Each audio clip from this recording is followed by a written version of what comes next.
Kisah kewalian Mbah Dalhar Watu Congol Magelang.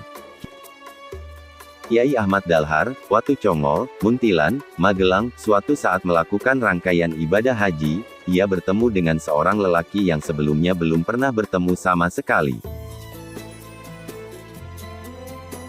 Di antara percakapan keduanya sebagai berikut.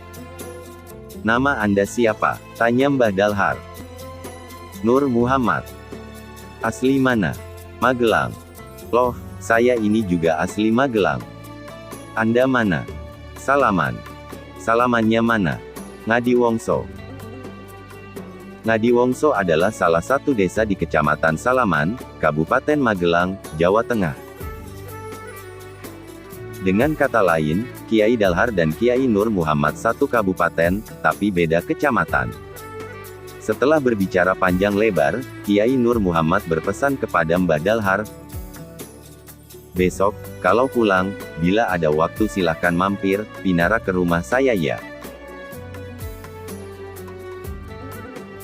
Waktu bergulir hingga cukup lama, Mbah Dalhar tidak segera berkunjung. Begitu pula sebaliknya, Kiai Nur Muhammad juga belum pernah mendatangi rumah Mbah Dalhar sejak kali pertama bertemu saat musim haji kala itu. Suatu saat, Mbah Dalhar mendapat undangan sebuah acara pada satu tempat, pada era di mana belum banyak masyarakat yang mempunyai kendaraan mewah seperti sekarang ini. Waktu itu Mbah Dalhar diantar oleh Haji Buhori, hartawan asal desa Tirto, Grabak, Magelang. Selepas pulang dari acara, mobil yang ditumpangi Mbah Dalhar tiba-tiba mogok di tengah jalan. Antara Mbah Dalhar dan Haji Buhori tidak tahu di desa mana tepatnya mereka berhenti sekarang ini. Keduanya hanya paham kalau mobil mereka sedang mogok di wilayah Kecamatan Salaman. Keduanya mencoba bertanya kepada warga sekitar. "Maaf tuan, kalau boleh tahu, numpang nanya nih. Ini desa apa ya?" "Oh, ini desa Ngadiwongso, Ndoro." Begitu jawab penduduk setempat. "Loh, kebetulan sekali. Kalau begitu kita mampir saja ke rumah Kiai Haji Nur Muhammad. Dia itu kawan baik saat aku haji dulu. Katanya ia bertempat tinggal di desa Ngadiwongso," kata Mbah Dalhar kepada Haji Buhori sembari mengingat, menerawang beragam kenangan indah bersamanya. Mbah Dalhar bertanya kembali, "Apakah tuan tahu alamat Kiai Haji Nur Muhammad?" "Oh iya, di sebelah sana, Ndoro," jawabnya sembari memberikan arah yang jelas, alamat tidak terlampau jauh dari lokasi. Bersama Haji Buhori, Mbah Dalhar menuju dan kemudian sampai di rumah tujuan, kediaman Kiai Nur Muhammad. Rumahnya persis di samping rumpun bambu nan asri. Layaknya tamu terhormat, keduanya dijamu istimewa. Saking istimewanya, jamuan makanan dan minuman yang disajikan oleh Kiai Nur Muhammad ini membuat Haji Buhori tidak akan pernah lupa semasa hidupnya di dunia. Bagaimana tidak? Setelah menyantap menu sajian Kiai Nur Muhammad, Haji Buhori mengaku tak pernah merasa lapar dan dahaga sama sekali. Selain itu, ia menjadi tak punya ketertarikan dengan ragam makanan apapun setelah menikmati hidangan Kiai Nur.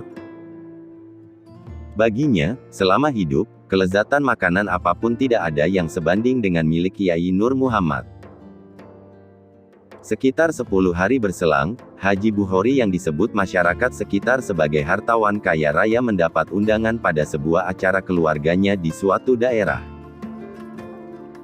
Sampai saat itu pula, ia masih merasakan kenyang atas makanan 10 hari silam. Ia juga masih tak punya selera makan. Namun, ia kalah, ketika tuan rumah sedikit menegurnya karena kurang melegakan hati penyedia makanan. "Iya, kalau Anda itu memang orang kaya, pasti tidak berkenan makanan orang miskin seperti kami ini," kata tuan rumah memelas. Merasa tidak enak hati, sekaligus iba, Haji Buhori memaksa diri untuk menyantap sajian. Nahas, kenikmatan kenyang yang tidak kunjung hilang sejak 10 hari lalu itu lenyap, menghilang seketika. Ia kembali merasa lapar dan merasakan sebagaimana sebelum memakan pemberian Kiai Nur Muhammad. Haji Buhori pun kaget dan bertanya-tanya, "Ada apa ini sebenarnya?" Setelah ia telisik mendalam, ia kemudian mendapati jawabnya. Ternyata Kiai Nur Muhammad sudah wafat beberapa waktu lalu. Sedangkan jenazahnya dimakamkan di pemakaman yang di sampingnya ada rumpun bambu persis dengan ciri-ciri sekitar perumahan di mana ia mendapat jamuan makan bersama Kiai Dalhar. Ia menarik kesimpulan bahwa ia sedang menerima jamuan dari orang yang sudah meninggal.